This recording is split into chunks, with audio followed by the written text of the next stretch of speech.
Good evening. Welcome again to Midway Budo Dojo and our series on Kobudo weapons. This segment will be concerning the requirements for your Nunchaku examination. Everyone knows Nunchaku is two short sticks connected with either a rope or chain. Now, all my students know that you're only allowed to say nunchucks once in this dojo. After that, it costs you push-ups. I'm using a two-camera system to see if I can't get a little more professional. I'll just might end up just putting them both out there and see how it goes. Anyway, for me, this is where my martial arts career started, back when I was a teenager.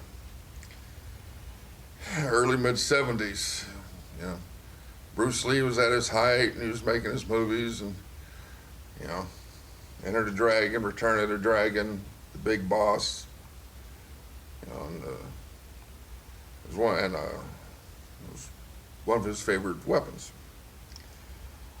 Now, traditionally speaking, in Okinawa, there really is no traditional katas like there are for the staff, tonfa, sai, kama.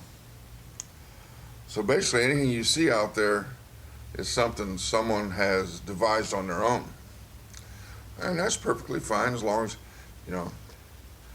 it does its purpose, whichever purpose you have in mind, to flash and dash or to teach technique. So that's basically the two main reasons kata exist. The twirling is really less than half their use. These are blocking weapons. You can strike, you can capture, play with it. That's how I learned this weapon. Picked it up and just started seeing what I could do with it. It's one that you will definitely teach yourself. And when you hear them say it's all in the wrist, this is a prime example of that philosophy. Now, there's some basic techniques that you have to show me. And we'll basically look at them in order. Okay, first though, I want to explain how you size yourself to the weapon. The stick should be the length of your forearm. The rope or chain, the width of your palm. Now these are made for me. I made these myself. These are hickory, and you do not want to get hit with them, guaranteed. I got that correct, but I like a little bit longer string. I've been at this a little bit, a few more years than a lot of people, and I just prefer the longer string. Makes it where I can reach out and touch someone a little bit easier. First thing I remember, unfortunately, I have a hard time making some of this stuff look good because of this bad shoulder. I have loss of range of motion due to injuries. So I'll make it look as good as I can, and we'll go from there. First thing I want you to learn to do is this maneuver right here. It looks simple. I've seen this take weeks before a person can get it. So, once you can do that, here's what I want you to move on to next. This is a forward grip. This is a reverse grip. You see the difference? Okay. This is a forward twirl. This is a reverse twirl. So it's reverse twirl, forward grip. Forward twirl, reverse twirl, rear grip. I want you can do this with both hands, both grips.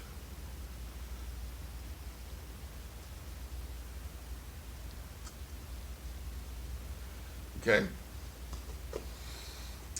Once you get that done, start working on some of the basic, I call it passing around the body. You want to hold the weapon about that much out. The way it works, the further down you go, more speed, further up you go, more control. So you want it right about here. So now, the next thing you work on is throwing it over your shoulder and catching it.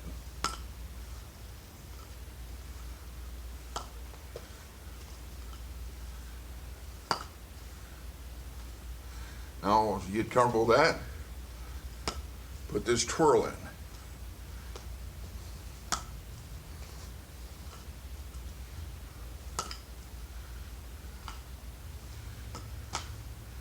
Start working on bouncing it off. I'm gonna switch arms. I'm so used to doing everything with the right, and it's messed up, so I'm teaching my left now.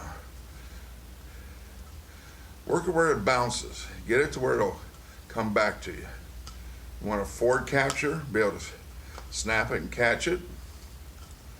This is hard. Catch it underneath the arm from the rear and bring it out and back. See how I'm catching it?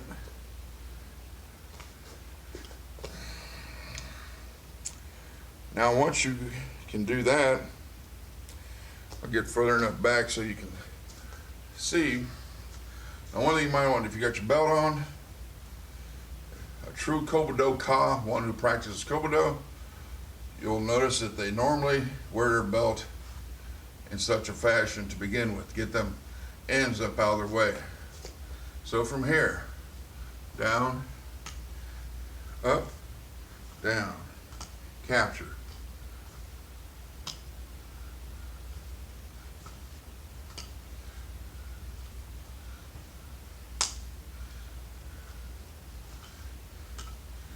Looks easy. It will in time. So, once you get that, and it's always not here, you can turn it over. Think cross, back, cross, back.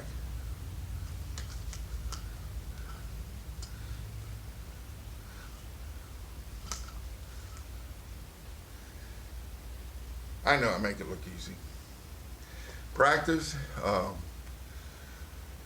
If you're prone to hitting yourself in the head, some people are, some aren't, I suggest wearing your sparring helmet to give you some protection.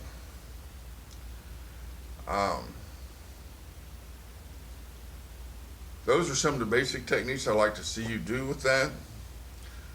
It's, just barely scratch the surface, but it gives you a starting point to continue your work with the technique. Like I said earlier, play with it. Just get comfortable with the weapon. Just see how it feels in the hand.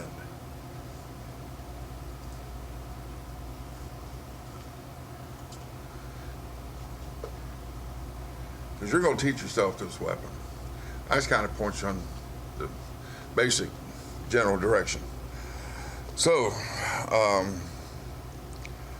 when there's a need, I'll be more than happy to do the next video. And until then, have fun.